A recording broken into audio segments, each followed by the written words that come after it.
Merci beaucoup pour cette introduction, merci beaucoup pour l'invitation. On est ravis d'être ici.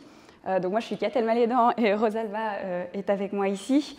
Donc on est toutes les deux coordinatrices de l'association Ville en Tête. Ville en Tête, c'est une association à but non lucratif. Donc, comme Catherine l'a dit, on l'a fondée en 2015. Et puis, c'est une association de sensibilisation à la culture du bâti.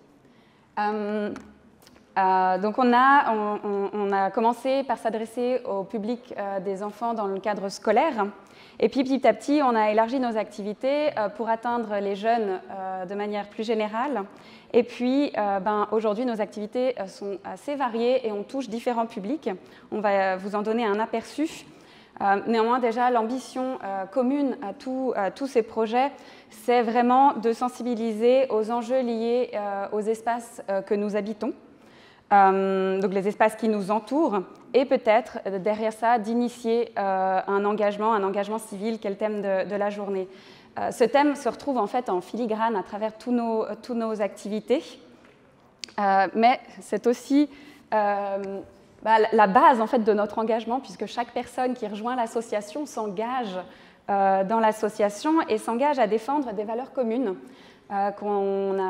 autour desquelles on a beaucoup discuté et qu'on a réussi à poser. C'est un peu comme 3 objectifs qu'on partage. Le premier, c'est autour d'une approche démocratique des espaces que nous habitons. Donc, c'est vraiment cet enjeu. Donc, ça nous concerne tous et toutes, nous, en tant que professionnels qui nous engageons, mais les habitants, les habitantes, les jeunes, les personnes âgées, vraiment toutes les personnes. Et donc, c'est à eux qu'on va s'adresser directement. Donc, on va vraiment essayer de toucher le plus grand nombre de personnes possible avec ces thématiques. Le deuxième, ça serait de renforcer les potentiels d'appropriation des espaces. Et pour cela, en fait, on est assez convaincus qu'il faut aussi permettre une meilleure connaissance. Il nous semble qu'on s'approprie plus facilement un espace qu'on comprend, et puis on va mieux le partager finalement. Donc se l'approprier, ça rejoint un peu la définition que vous avez donnée tout à l'heure, c'est en prendre possession, l'occuper, mais aussi le parcourir et pouvoir le faire évoluer. Donc pour ça, on va partager au maximum nos connaissances, inviter, explorer, parcourir ces espaces. Le troisième point, c'est l'idée de développer de véritables capacités d'expression.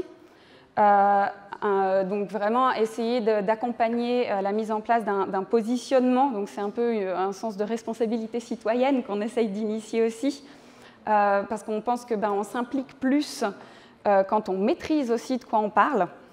Donc on va expliquer, on va discuter, on va inviter à partager nos opinions, et donc on va finalement lancer les débats. Donc on pourrait synthétiser ces 3 objectifs en 3 mots, c'est se sentir concerné, s'approprier et s'impliquer.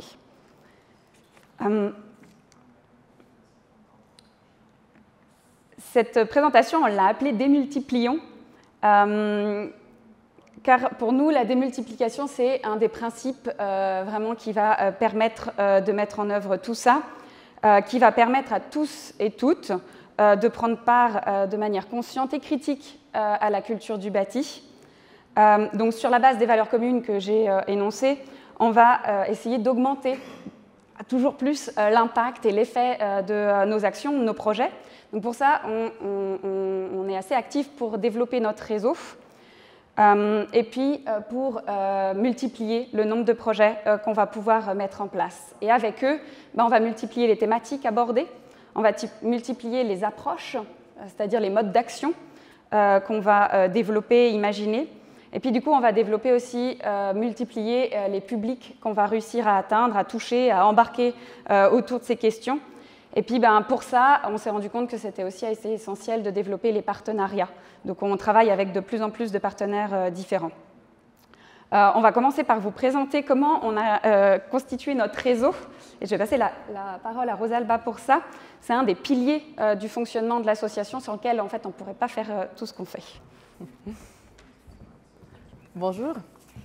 Alors, concernant la multiplication du réseau, il faut imaginer que depuis 2015, nous avons renforcé, structuré et fait vivre notre réseau, qui est composé par environ une trentaine de personnes du milieu de la culture du bâti, des professionnels de la construction et de l'aménagement du territoire. C'est des personnes qui sont installées en grande partie à Lausanne, mais depuis quelques temps, on a grandi notre réseau jusqu'à Fribourg, Bulle et Sion. Donc, nous sommes organisés à travers 3 entités principales. La première entité, c'est le comité. Le comité est composé par 7 personnes et il s'appuie sur le travail actuellement 2 coordinatrices. La deuxième entité, c'est la commission conseil.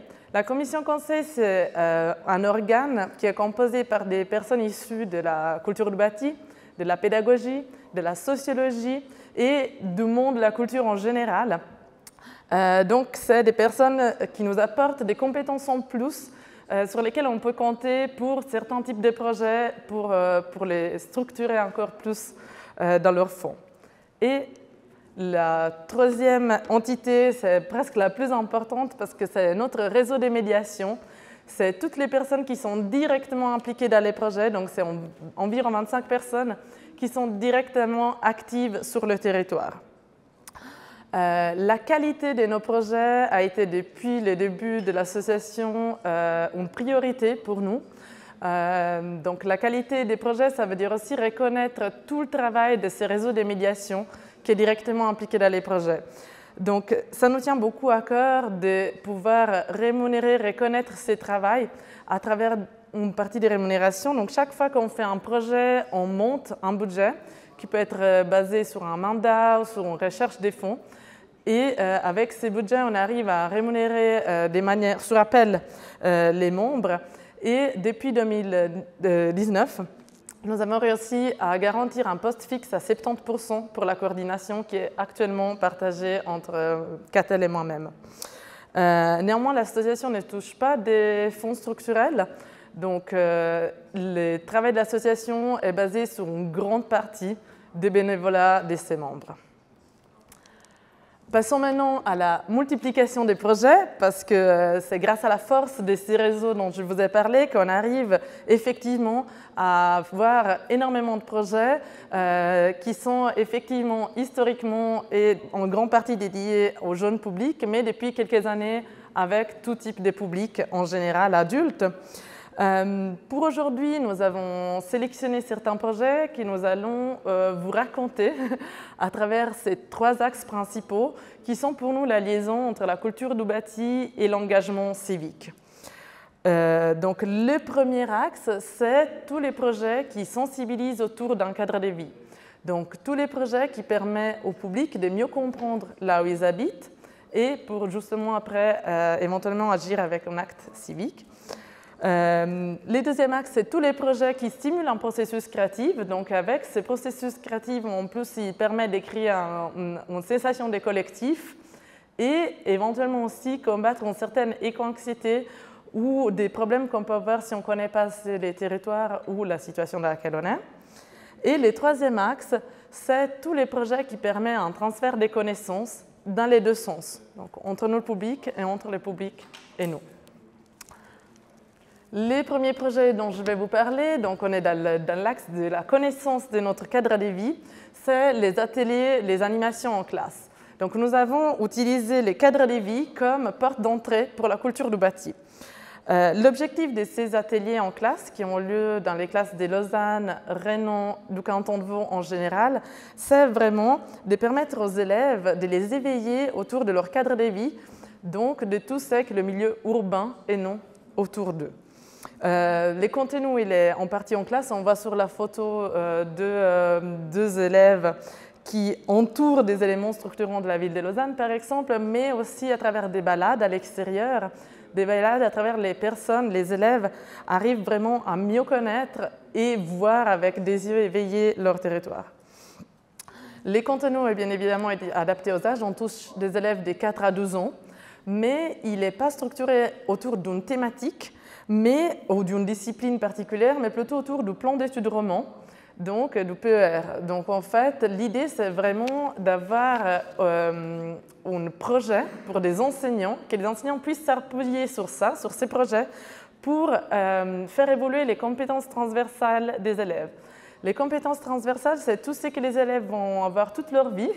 C'est de la collaboration, la communication, la pensée créatrice, les stratégies d'apprentissage et la démarche réflexive. Ces animations touchent énormément d'enjeux sociaux, environnementaux, économiques et civiques. Donc, c'est des ateliers qui sont strictement en lien aussi avec le EDD, donc l'éducation en vue dans le développement durable. Avant tout, ces animations en classe sont très importantes. Vous voyez, on touche environ 900 élèves par année. Mais l'avantage d'aller en classe, c'est effectivement d'être très démocratique, donc de toucher une grande partie des populations, indépendamment du background familial et socio-économique. Un autre projet très important, toujours autour du cadre de vie, mais très différent, c'est les visites architecturales.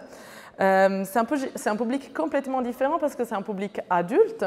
C'est un public qui peut être professionnel, de la culture du bâti, des étudiants de l'EPFL, des autres écoles, mais aussi des retraités, des familles, des groupes d'amis. C'est des balades qui ont lieu en ville et qui ont vraiment l'objectif de présenter des morceaux de ville et d'expliquer comment cette partie des villes se sont développées. L'idée, c'est vraiment de donner des outils, des compréhensions pour ensuite enchaîner avec une discussion, on essayer des débats et avoir une clé de lecture qui soit la base pour tout le monde. Alors c'est clair, l'idée c'est vraiment, comme on a déjà aussi entendu avant, on a parlé d'ateliers en classe avec des élèves, donc on a le jeune public, mais là c'est une autre manière d'arriver aux jeunes, donc sensibiliser aussi les adultes qui ont forcément ou pas des enfants dans leur entourage et qui donc en fait soient aussi sensibilisés pour pouvoir eux-mêmes transmettre aussi ces idées, ces valeurs, ces connaissances en public plus jeune. Donc je passe la parole à nouveau à Catel pour qu'elle vous parle des projets de processus créatif. Oui, donc le deuxième axe, c'est cette idée de processus créatif. Donc là, pour illustrer, c'est le projet de Patrimoine en tête. C'est un projet qui avait pour objectif d'aborder la thématique du patrimoine bâti moderne. Alors, c'est un sujet a priori assez pointu, assez inaccessible. Quand on s'est lancé là-dedans, on s'est demandé, bon, c'est super motivant, mais comment on va prendre la chose ? Puis finalement, on a réussi à le relier vraiment à tous les aspects sociaux. Donc là, à l'inverse, on a utilisé vraiment le contexte de l'époque, le contexte historique, comme une porte d'entrée aussi pour commencer à en parler. Et puis, on a décidé de tester différentes approches pour rendre ces thématiques familières, mais aussi potentiellement drôles. On tient vraiment à désacraliser un peu la culture du bâti. Et donc, chaque projet, pour nous, c'est aussi l'occasion de développer un intérêt pour la discipline, pour les disciplines de la culture du bâti. Et donc, on cherche toujours à les valoriser aussi. Donc là, par exemple, pour parler d'architecture moderne sans être trop sérieux et toucher un public jeune et un public de non professionnels, on a travaillé avec un graphiste et puis un artiste plasticien. Et avec eux, en fait, on a interrogé un peu ce que nous, on développait et ils sont venus enrichir notre approche. Et donc, on a développé des carnets d'activités et proposé des ateliers de création. Donc, finalement, on propose des formats assez ludiques qui permettent de sortir du cadre scolaire et d'atteindre aussi d'autres publics, notamment le milieu parascolaire aussi, via les structures d'APEMS, par exemple, à Lausanne. Le deuxième projet qui illustre ce processus créatif, c'est Habitat Rêvé. C'est un projet qu'on a terminé à la fin de l'année dernière, qu'on a mené en partenariat avec une chorégraphe qui s'appelle Nina Negri. Alors ça paraît un peu étrange de dire on va parler de la culture du bâti et travailler avec une chorégraphe, donc à travers le projet corporel. Mais finalement, on s'est rendu compte en travaillant avec le théâtre de Vidi que la thématique de la culture du bâti, de la durabilité, du vivre ensemble, ce sont des domaines qui sont, des thématiques qui sont aussi abordées en dehors de nos professions et qui sont largement traitées par l'art vivant. Et donc là, on a embarqué Nina Degri dans notre projet, et finalement, de la même façon, elle est venue questionner notre façon de faire, et donc on a amené un projet avec 8 classes, à travers lequel ils ont interrogé l'habitat durable, ils ont développé des mondes imaginaires, et puis ensuite, ils ont mis en corps ces expériences. Et donc finalement, on a amené les enfants à vivre un processus de création de manière collective.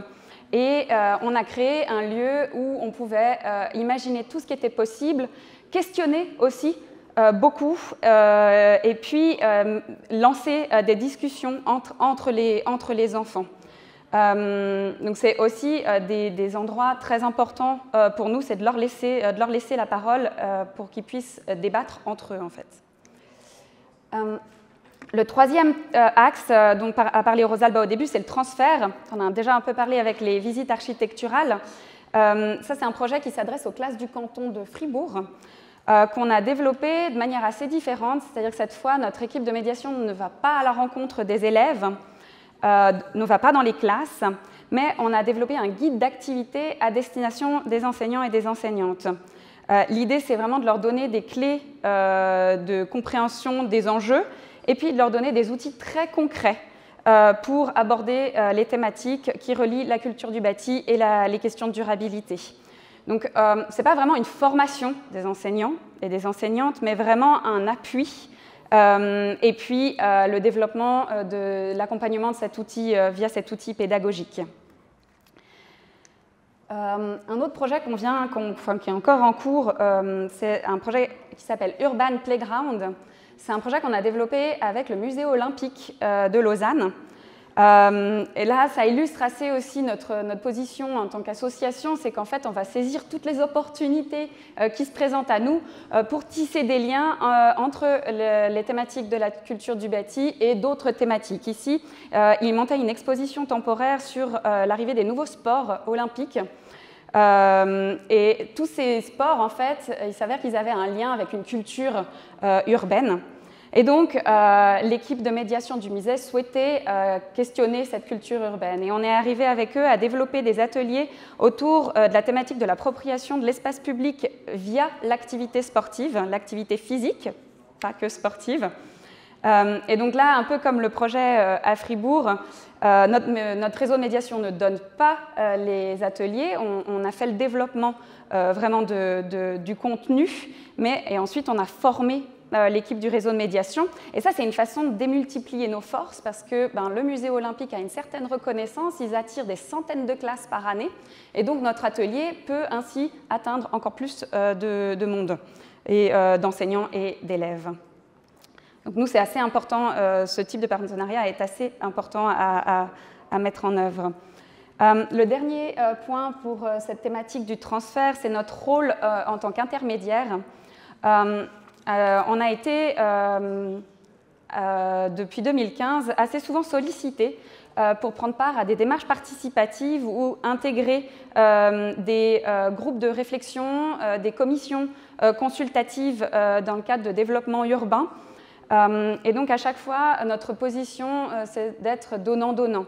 On part du principe qu'on va sensibiliser les personnes à qui on s'adresse à nos préoccupations, et puis en échange, on va faire remonter, par exemple, les demandes ou les besoins des jeunes et des enfants dans le cadre d'une démarche participative.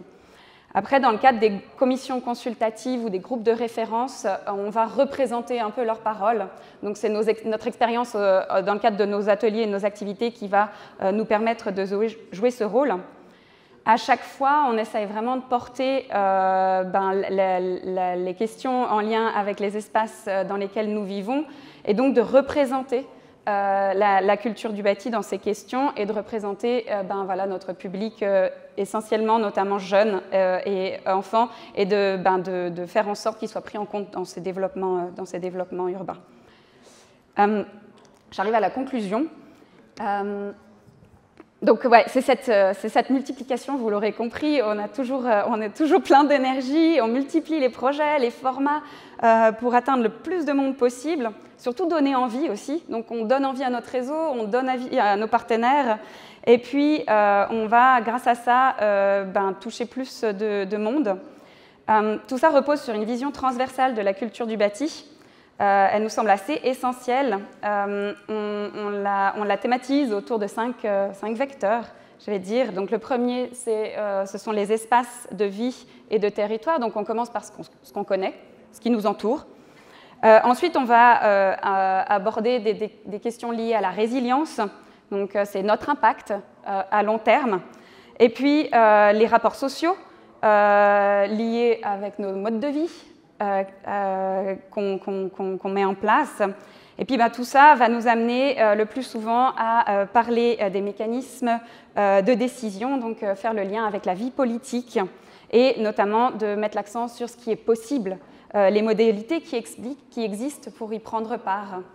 Donc on va à chaque fois essayer d'expliquer tout ça et de vraiment mettre en avant le dernier point, ce sont les différents acteurs et actrices de ces espaces, y compris donc le public auquel on s'adresse. On espère à chaque fois à la fin de nos ateliers que toutes ces personnes se sentent un peu plus concernées par le sujet. Donc, à travers tous ces projets, on espère clairement augmenter les liens qu'on entretient aux espaces du quotidien. On espère faire évoluer les valeurs, nos valeurs, en interrogeant les standards, en interrogeant les responsabilités, puis donc la place du collectif que ça peut représenter. Donc pour nous, en fait, la culture du bâti et la médiation à la culture du bâti s'imbriquent vraiment dans une contribution beaucoup plus large de l'engagement civil, un engagement civil plus large qui nous dépasse presque parfois. Parce que vraiment toutes les thématiques qu'on aborde, elles sont connectées à plein d'autres thématiques plus techniques, plus liées à l'environnement, encore plus liées à la culture. Et finalement, on se rend compte que, mine de rien, on a clairement une position qui est politique et qui prend du sens en lien avec les défis qui nous attendent face au dérèglement climatique et que nous avons tous à relever.